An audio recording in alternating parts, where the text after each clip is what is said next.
जय माता दी मित्रों। आज का हमारा विषय है कि भोजन झूठा क्यों नहीं खाना चाहिए और इसका कारण क्या है और इससे के जो है दुष्ट परिणाम क्या होते हैं।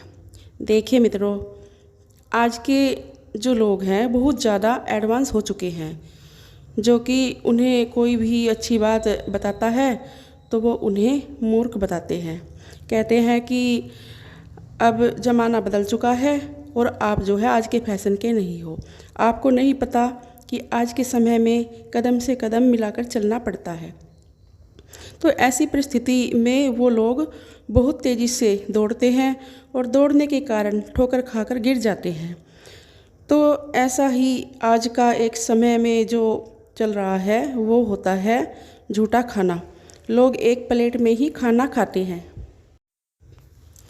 दूसरी प्लेट लेना पसंद नहीं करते, क्योंकि ये आज का फैशन बन चल चुका है।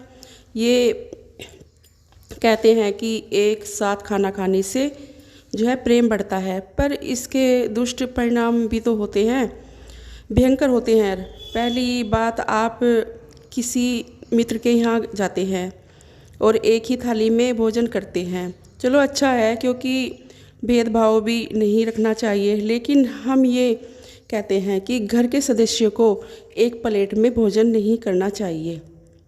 इसका कारण ये होता है, अगर एक थाली में एक साथ भोजन करने से आपके जो पाप पुण्य होते हैं उसका छठा भाग आप स्वयं ही प्राप्त कर लेते हो।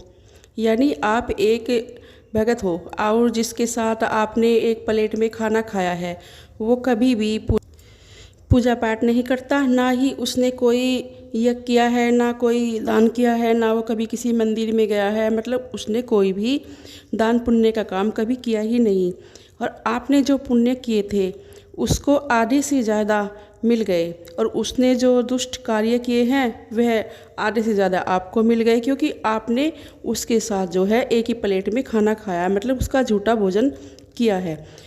तो ये एक बहुत ही बड़ी महत्वपूर्ण बात है, और जिन पे सवारी आती है उनको तो कभी भी झूठा भोजन नहीं करना चाहिए।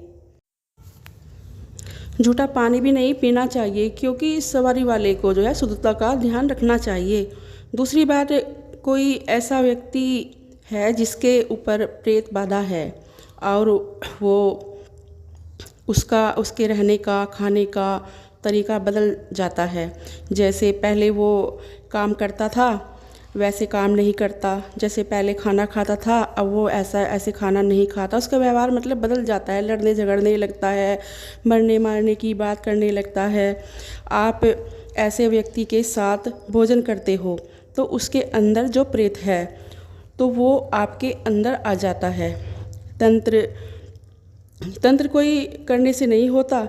मान लिया आप कहीं जा रहे हो और सड़क पर चलने से भी हो जाता है। जैसे आप जा रहे हो और रास्ते में किसी ने कोई उतारा फेंक रखा है, या नींबू मिर्ची पड़ी है, कुछ भी ऐसा पड़ा है, उसके ऊपर आपका पैर आ जाए तो भी आपके अंदर जो है प्रेत बाधा आ जाती है। पर आज के जो बच्चे हैं इन बातों को नहीं मानते, क्योंकि वो अपनी मूर्खता के कारण ठोकर खाकर गिरते हैं। घर में पति पत्नी को भी मतलब एक थाली में भोजन नहीं करना चाहिए। पति को तो कभी भी नहीं पत्नी का झूठा भोजन करना चाहिए, क्योंकि पति का स्थान जो है पत्नी के जीवन में भोलेनाथ के समान माना गया है। पति का स्थान ऊंचा होता है। अगर दोनों में से किसी को भी ऊपरी बाधा है तो उससे भी आपको पीड़ित रहना पड़ सकता है। तो मित्रों, ये कुछ जानकारी थी जो मैंने आपको बताई है। आप इन नियमों का पालन कीजिए और माँ जगजननी जगदम्बे की आराधना कीजिए। आपके साथ कभी कुछ गलत नहीं होगा। अब मैं अपनी बात यहीं पे समाप्त करती हूँ और मिलती हूँ एक नई जानकारी के साथ। जय माता दी।